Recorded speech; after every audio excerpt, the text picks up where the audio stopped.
پرتوکا ایک جی گنج پارێزگاها Duhokê dibîte ek ji pirfirûjtirîn pertûk di mavê hefteyekê de li ser astê welatên Erebî.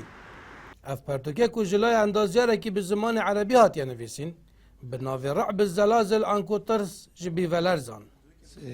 مجوی دا چوا هبون الکیره هبون و چوان او خط آنگو حزامت ناریت زلازلا جهه کی چونه جهه کی دیت ناف ویژن اف بازن اردی دا و دیسان چواری دیدن چوا راز داوان آنگو خواندن آوات تکرن و چوان الولات پیشکتی چونکی ملورنی و مخابنی و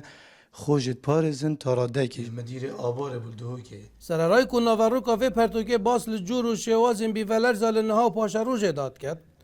lê taniha nehatiye wergeran bû ser zimanê Kurdî. ولی بابت زانستی تا کو بینورگران بو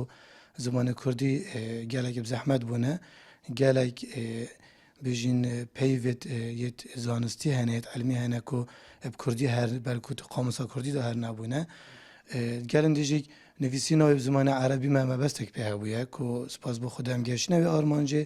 او جیل ولات قاهره الدزگاهی که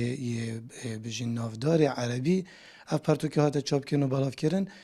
Nivîserê vê pertûkê dibêjit, heta niha hiç li henekê hizbî yan hikûmî li Herêma Kurdistanê ne destxoşî li min kiriye û ne harîkariya min kiriye.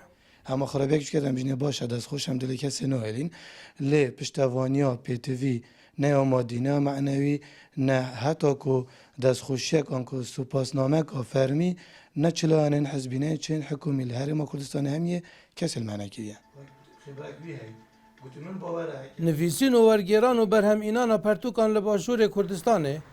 vejandineka berçav bi xwe vegirtiye. Li her wekî nivîskara rewşenbîr xuya dikin, xandevanê pertûkan roj bi rojê di kêmbûnê de.